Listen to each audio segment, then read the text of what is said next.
What's going on, everybody? Welcome back to the show. Today has been a day that has been, I think, a long time coming. But I will say it's the start of something that my hope is that it will continue. Uh, Anybody who knows what's going on in this world knows that there's a lot of animosity and disrespect towards minorities.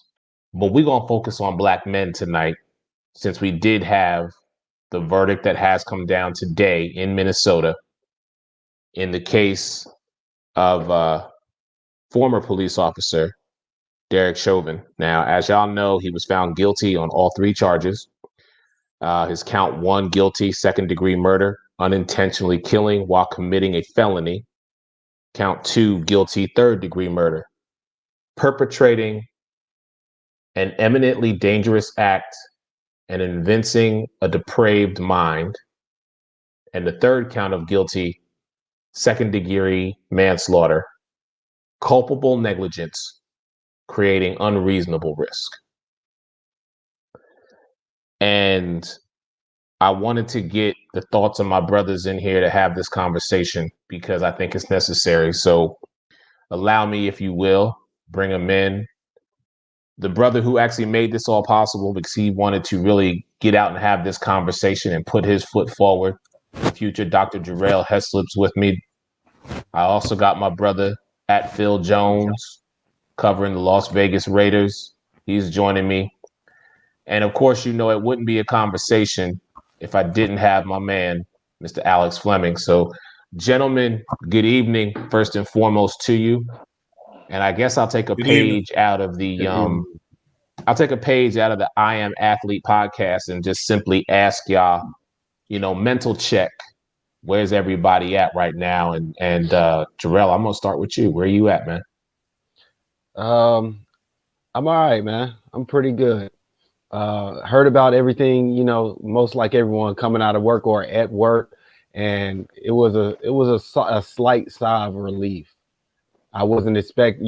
We didn't know what to expect. We've seen countless times being disappointed from what we think we should, have our trust in justice.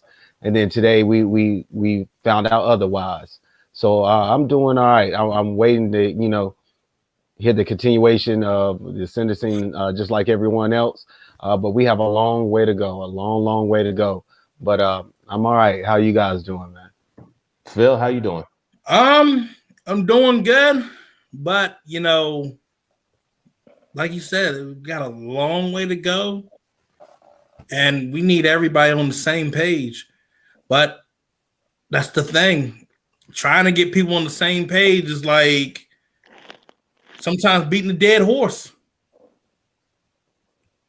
True. And Alex, where you at, man? I'm not okay. I'm nowhere near okay. None of this is okay.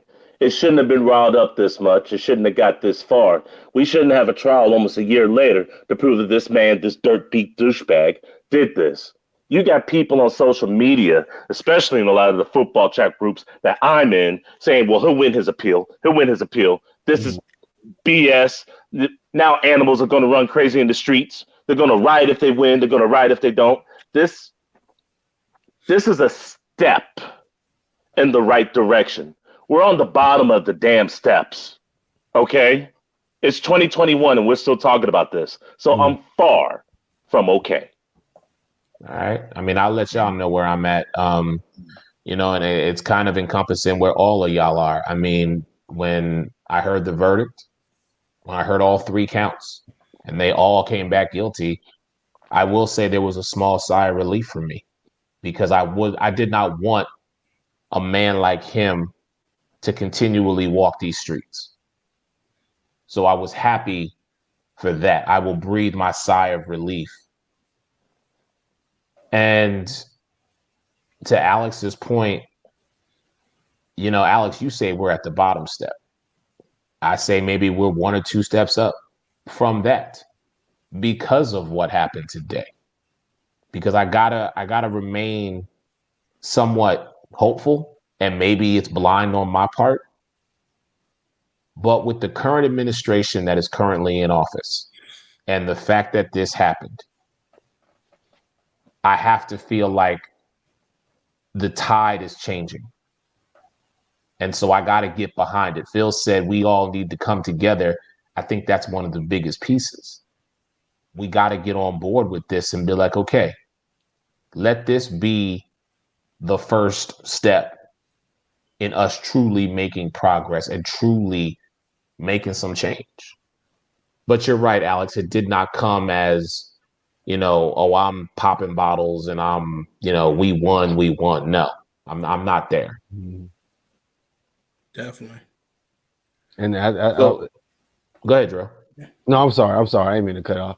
Hey, Alex, No. and I appreciate it because that's the real. That's my undertone. Exactly everything that you just stated. But kind of like you also just mentioned, Eric. I think everybody needs to kind of, if you're not realizing, we're kind of in a place of history right now. This is like you said, a stepping stone for what can happen in the future, for future cases that we've experienced so much in the past. People don't realize. Let's go back to slavery. That was just like killing. We were animals. It was no kind of feeling or thought. Then you go to the 30s and the 50s, 60s. We saw kind of movements in our leadership as Black individuals, but we saw no justice for the killings and injustice that we receive. Then we get to the 80s, 90s, and 2000s when we thought we had freedom and we're treated like dirt still, but nothing's done. From Rodney King when we were young, having that video footage, thinking that we're going to get some kind of justice, looking at it dead in our eye, and we see nothing. Then we, get to all this stuff just recently in the last 10 years. Now we finally have some kind of something to step forward. And like you said, Biden, I appreciate him stepping up and being the least vocal, because Trump wouldn't have did nothing. The mayor of Minnesota, who actually is should be kind of some sort of a hero in a sense, because he didn't make this go underlooked. Because if he made this go underlooked, we would not be seeing the same kind of outcome that we saw today. I don't believe, in my eyes. So I'm not letting him off the hook. yeah, Bro, okay, look, he had the world watching because of what took place on May 25th, 2020. Trust me, everybody was watching Minnesota. Philando Castile, registered NRA gun member, shot by a police officer who felt threatened, and nothing came of that case in front of his wife and his seed. And he was registered. You think the NRA said anything? They didn't say a damn word because he didn't look like any of them. Charlton Heston didn't show up to that interview. Dwayne Wright, last week, usually we get shot for holding the phone and it's mistaken. Dante, thank you. He was shot. Usually we get shot for holding the phone, or we get shot, for holding the wallet, or we get shot for pulling out papers. Then all of a sudden we get shot for no reason. Oh, I thought it was a taser. Miss me with that. Stop that. A taser 60% lighter than your handgun with the full clip. I think she wanted a notch on her belt so that way she could retire properly. No, there's nothing to celebrate. And Minnesota can still be on fire. Minneapolis is the same police department. Don't get it twisted. Just because they decide to do the right thing today doesn't mean they'll do the right thing tomorrow. I did them 1 week. And then we're going to have another incident because you know what? I accidentally shot him because I threatened for my life. It's an everyday thing for a Black male. I don't even think white people are tuned in. If you do, I don't think y'all can understand. It's not just us Black men, it's Black women too. We had a 15-year-old girl get shot by the cops today. Shot in the chest multiple times. Looking at her lifeless body on the ground. This makes no damn sense. Everybody running around like, yeah, we can breathe now. And where I'm getting that from, I understand that's Floyd's family. Yeah, they can breathe on their part, but as it's like that was one battle. Then you got the whole entire war. You can't rest. You can't breathe. You have to keep fighting. And then I look at this damn team of mine. we use this one quote, I can breathe. No, we can't breathe. This wasn't just about George Floyd. It's about so many others that have lost their life to police brutality. Has Sandra Bland got her justice? Has Breonna Taylor got her justice? Got paid, no justice. Go on. The list continues. There are so many people, so many families that have lost the loved ones that can't see their sons or daughters graduate, that the parents can't see their child bring in another child into the world because piss poor officers don't give two damn shits about me, about you, and you. Now we hear this whole talk about, they're all good officers. You got bad ones, you got good ones. We hear that shit. So my good ones, where the hell are you at? I need you to call these fools out. I need you to step up and say, hey, I'm turning your ass into internal affairs. I don't give a damn if you're a snitch or not. You know what's right, you know what's wrong. I know it. People are probably looking at us like, I mean, we can keep talking this, but we're not going to get it. You look at what happened in Maryland today. Last week, the whole police reform bill. You screw up, you lose your pension. That's how it should be. You start hitting these fools in their pockets, you ain't gonna hear a damn. Don't think twice. Don't think twice. And that is something. Come down to this. You're right, and that is something that make sense. You hear. I've heard other officers in this area bitch and complain. Excuse my language, but they have complained about why are we dealing with this reform? I don't want to be a cop around here anymore. All you got to do is your job. All you got to do is say license and registration. All you got to do is all right, here's your ticket. Done. Is that simple? Phil, that's not the case. And it's not Alex, that simple. Hold on. Let me get Jarrell in here really quick, and then I'll let you go. Let me get Jarrell in here. Go ahead, Jarrell. Well, I know Alex. I know Alex is about to get on it. I know what he's about to do. I just wanted to put that right there. I wanted to lay that out right there. But you said it's simple, but easier said than done. You said one thing, Phil, and this is the sigh of relief that I got today. So the whole thing with the police, good and bad cops, there are plenty of corrupt cops, and I feel your point.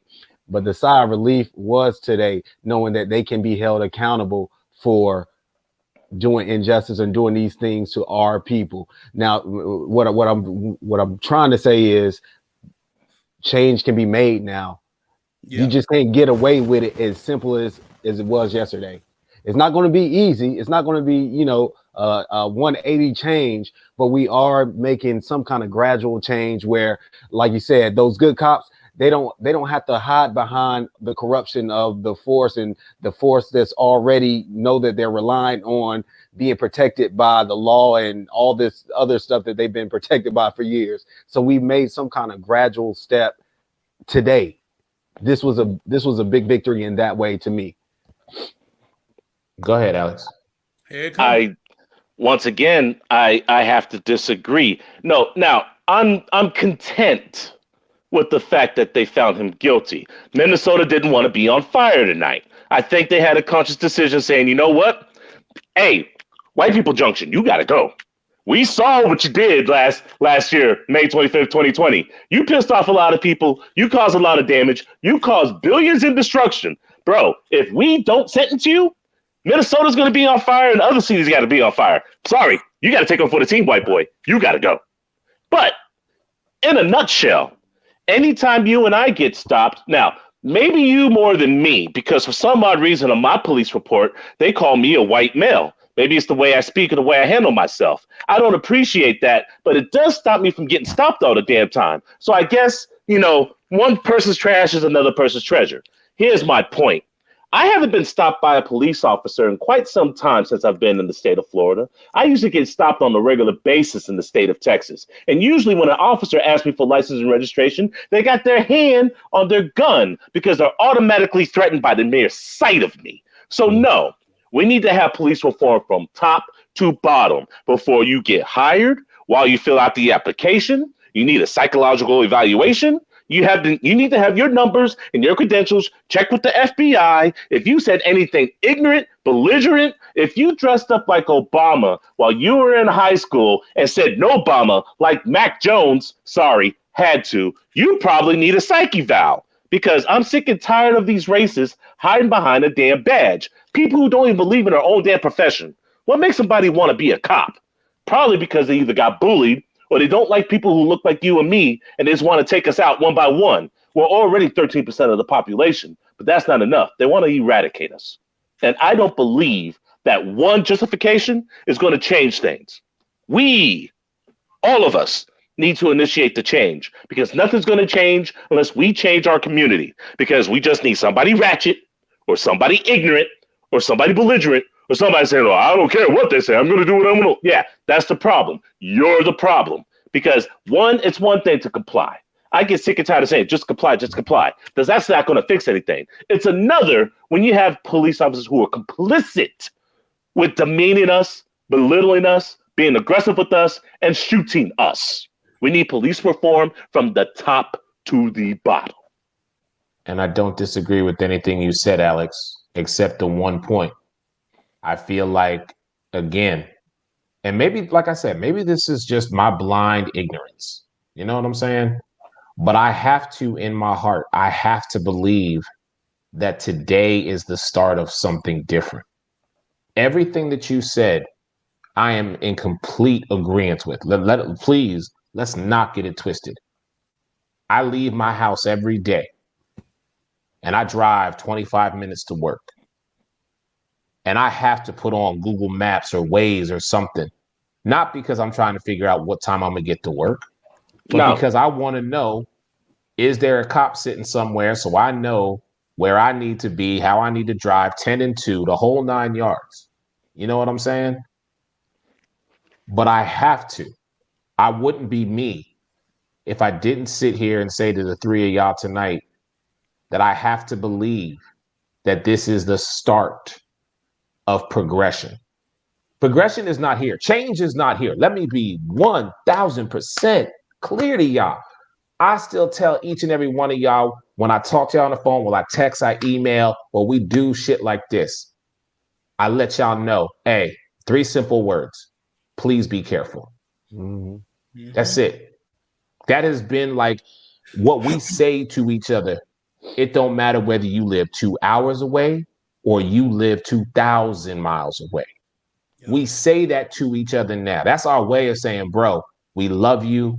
We family. We gonna get you. We got you if you need us. Just be careful. But I have to believe that what transpired today has to be, we have to find that starting point. My thing is what Phil said. We need to come together. Alex, what you said, we need to be the change. And I think at this particular stage of the game, the country has been served notice. You ain't just going to take our lives. And when I say our, yes, I mean Black women, Black men, minorities, gays, LGBTQ plus IA. I mean all of them, the Asians as well. You know what I'm saying? Like all that rhetoric needs to go. But for this particular conversation, and because I have the 3 of you joining me here, I'm specifically talking to us as Black men and saying, we need to do better. Because Alex, you're absolutely right. There's going to be that one ratchet individual or that one just ignorant some bitch who, oh, well, this happened, so I can do whatever I want. No, you can't. You need to be put in check because we don't need you screwing up the work that all of us are doing to try and create equity, to try and create equality. to try and create inclusion. So I don't know what that formula looks like.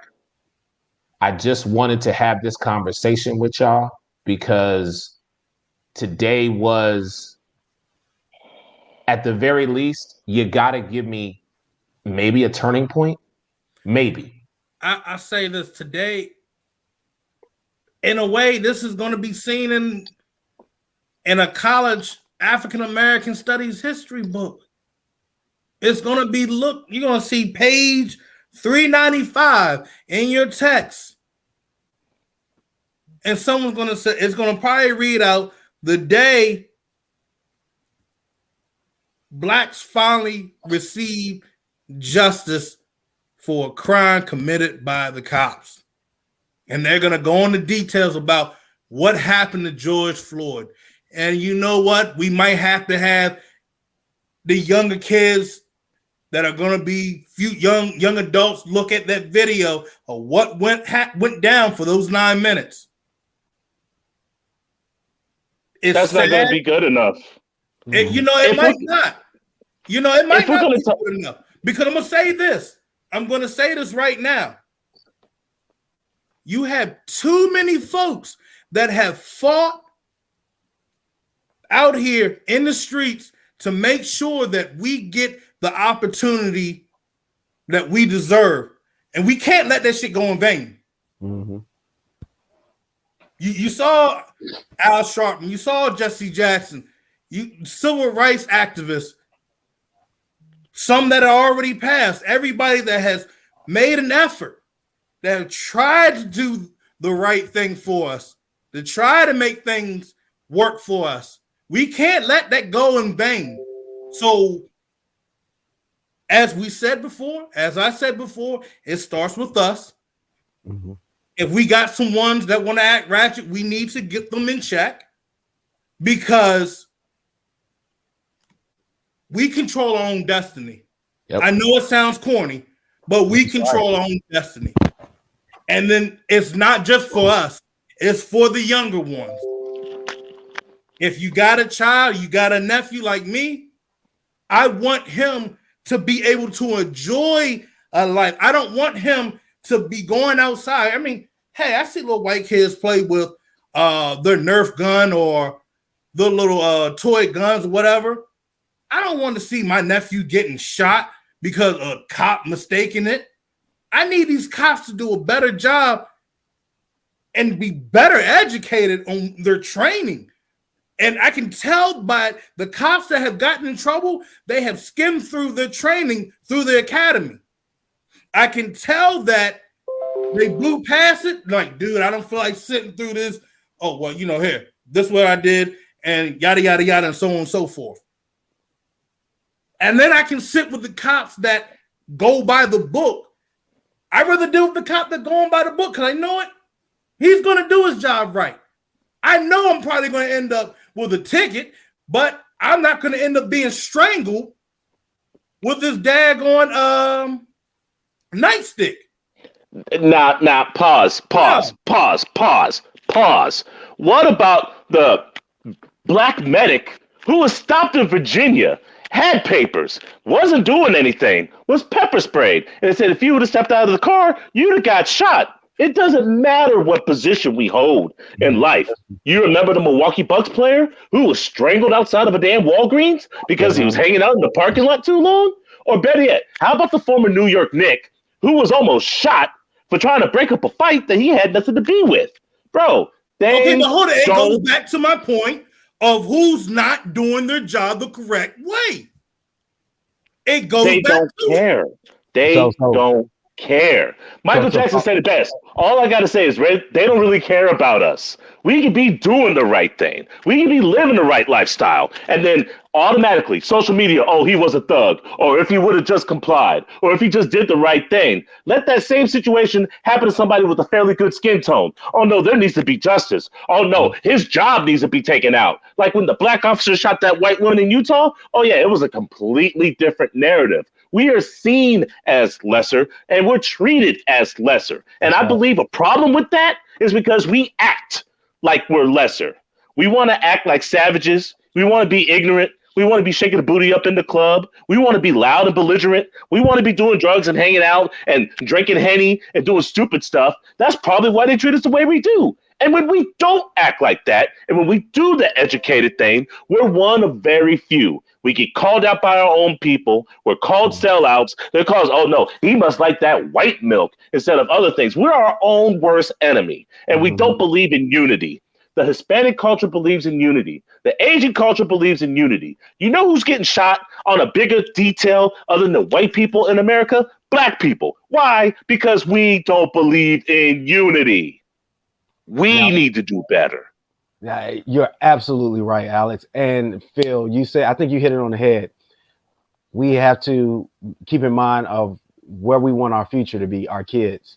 In order to do that, like you said, it starts with us doing these podcasts, making it cool to not, like you said, be you don't have to be a rapper. You don't have to sell dope to make it cool. But in that narrative, all these kids that are thinking that, why would they want to be a cop? What do they hear about cops?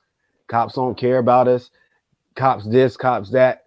We have to get our people in the, just like we say we have to get our people in politics, we have to get our kind in the law so we can care. What they say, 90% of being a cop is communicating and kind of calm down the situation. So we're not seeing that happen.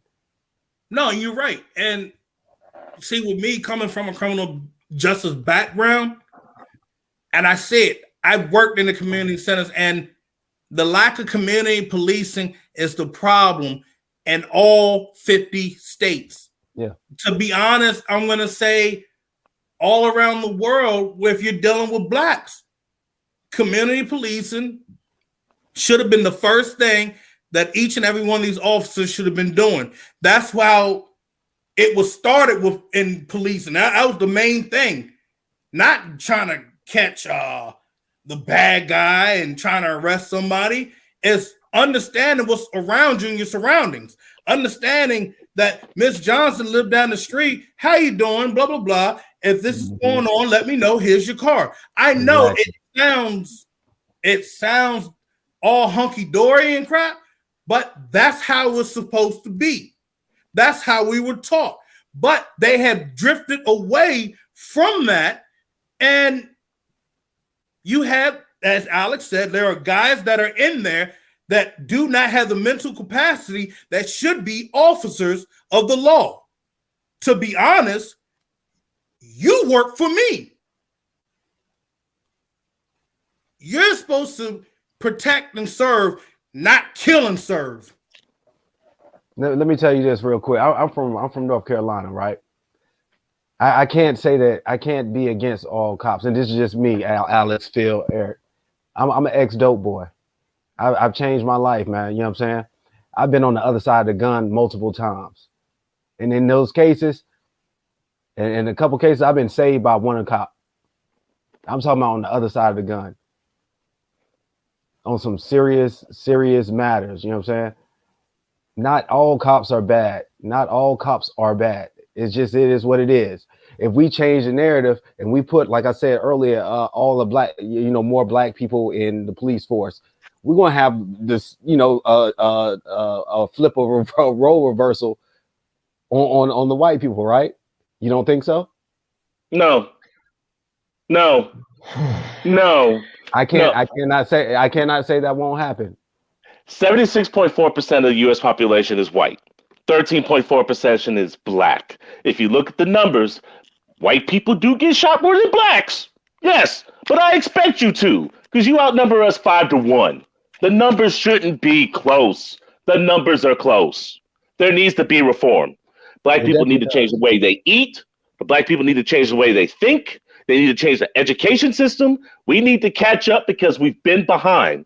Let's stop blaming white people and education for the reason why we get shot in the streets like dogs. Because not all the time it's our fault. It's not. But damn it, we're close to 50% of the time it is. If we kill that ratio, we hold more people accountable. If we hold ourselves accountable, we wouldn't have to hold people who don't look like us accountable. Because if we start at home, I agree with Then that. it will spread. Well, I'll throw this right here: systematic racism, because we'll go on this level. Maybe that we're trying to break that cycle, but we have to go through. Oh, you got to go and get this form. You got to go through this regulation. We're trying to get this approved where we had like after school programs and funding where these kids can get their homework assignments done, that these kids can have something to do instead of doing something ignorant that get them in trouble. But we're not getting the approval because I don't know. You have this congressman, this congresswoman, you have someone from your state delegate not doing their job. And then when you try to run and try to get them out, most of the time it doesn't happen. So, what I'm saying is there's still a part where some of them are to blame, but I do understand where you're coming from on that. So here's what I'll say on that, and I'll touch on all 3 points. Let me start with Jarrell. We all got things in our past that we've made mistakes, and whether it be because of a cop, whether it be because of a friend, whether it be because of someone just wanted to do the right thing, we are all still here. Okay. So we take those life lessons and we apply them to moving forward. But if we don't apply those life lessons, if we don't look and really examine within ourselves first and foremost, then we ain't never going to change. It's a definition of insanity. To Alex's point, you know what? I agree with you. We have to better educate ourselves and we have to better prepare ourselves. That should not be the case, but the fact of the matter is, it is the case because of basically what we look like. I will continually, until it is truly answered, I will ask one simple question. When is being a Black man in America wrong? You know what I'm saying? Now, Phil, to your point, we have a lot of work to do. But this is where I get hope, if you will, because the Congress, the Senate, our state officials are starting to not always be of the same description. We are starting to see women. We are starting to see minorities. We are starting to see those of the LGBTQ plus IA community.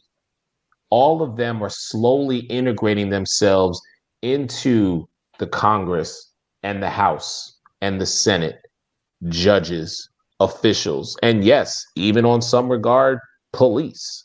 So it's there. It's just not brought to the forefront because for 450 years or however long you want to call it, there has been one standard. And that standard is if you looked like this, if you talked like this, if you acted like this is where you were going to be. Everybody else, you were filtered down. But that is slowly changing. That is why I say the tide is turning. I don't know what more can be done because I need to educate myself on what more I need to do. But having these discussions with y'all, having these platforms to where we voice our opinion, whether it be to 2 or 200, it doesn't matter. It's the fact that we are being a voice for the voiceless.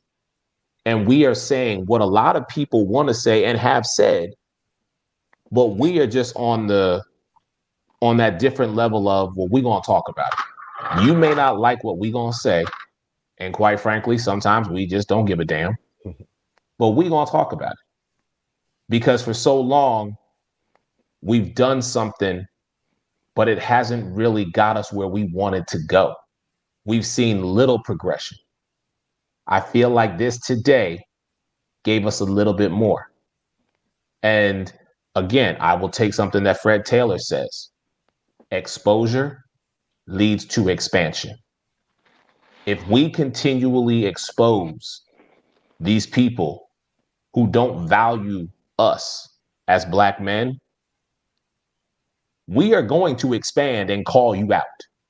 We are going to make sure that people know what side of history or what side of the fence you on.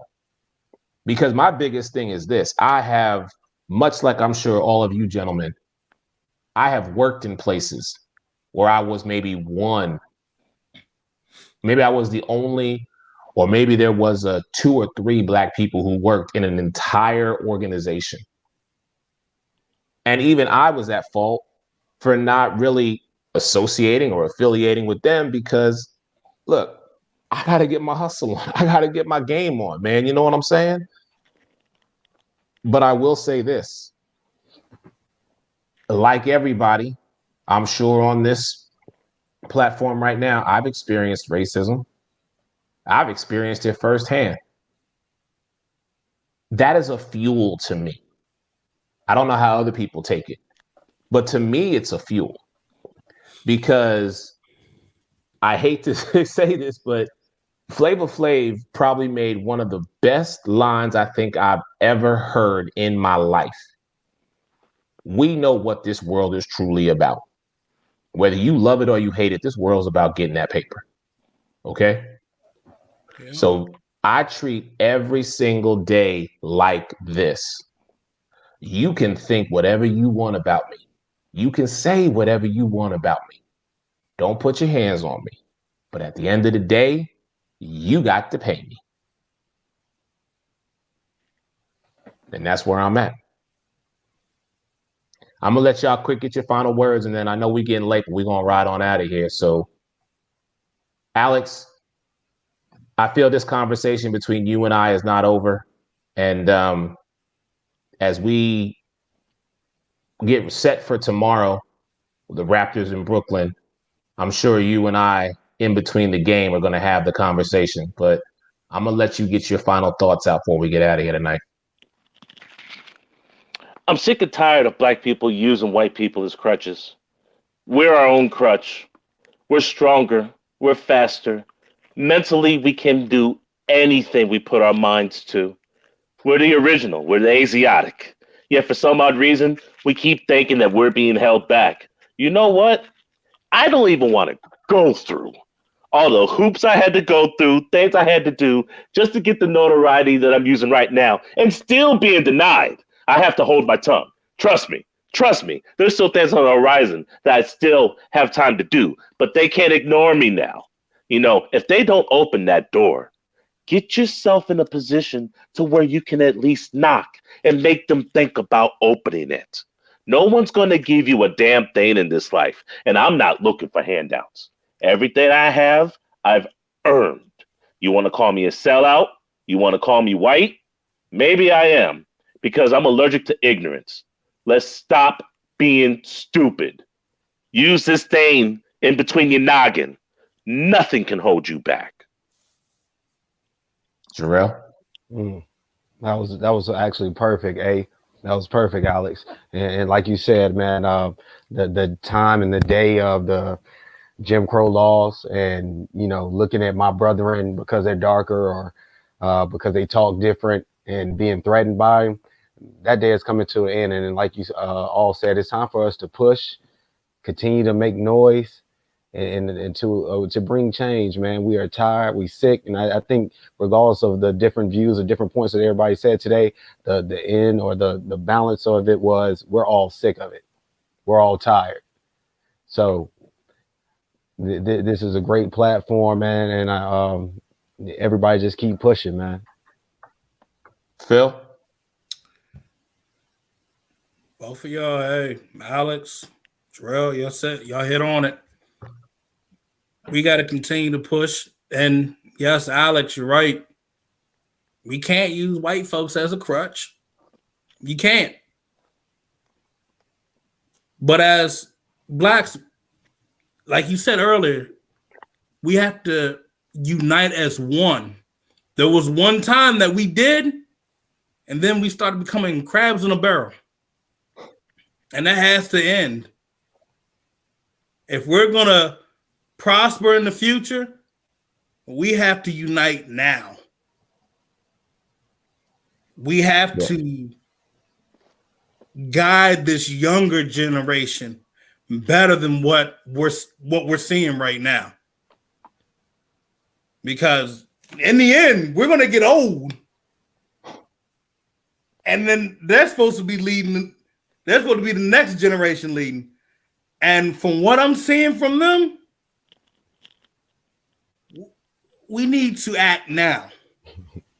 We need to act fast. I want everybody to grow. I want everybody to prosper. Yeah. We all got work to do, and we know that. And I think, Alex, you said the perfect line. We all need to do better. That's just simply it. We all need to do better. And we need to make sure that moments like this are not just that. They're not just moments. They are milestones. They are memories that change how the world is. So, gentlemen, I appreciate all of your time. To my brother Phil Jones, man, it is so good to see you, man. Appreciate Stay it, man. up there. Do your thing. Much love to you. I'm excited to see you back on the carousel. You know you can jump on this show anytime you want, my brother. I appreciate you. Hey, man. Glad to be back on. Finally got the website up and running now, so. Yes, sir. We'll talk. Hey, I love it. I'm happy now. Hey, I appreciate you two for giving me that extra push to say, Phil, get up on your 2 feet and go right at it. You guys said, don't let your ass sit down in the dirt. Get up, go at it, and attack what you want. And so far, so good. Been nothing but up. And I appreciate you, Eric, and I appreciate you, Alex. Hey, we love you, bro. Hey, we'll talk to you in a minute. To my brother, the future Dr. Jarrell Heslett, man, I appreciate you reaching out to all of us to put this together. Thank y'all, this was man. definitely necessary, man. Man, you know I love y'all minds, man. So I appreciate y'all, man. And I look forward to talking to the NBA with y'all soon, brother. Oh yeah, definitely. I'm gonna holler at you. And of course, my brother. So yeah, man.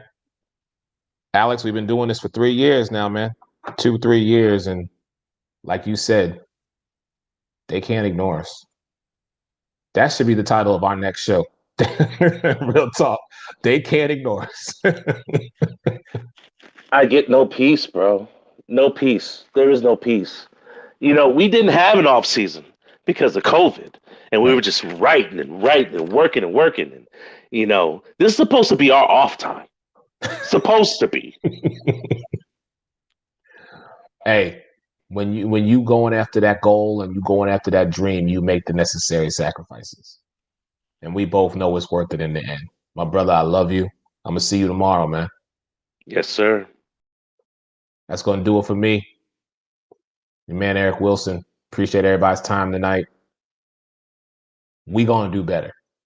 But we gonna take this moment and we gonna capitalize on it.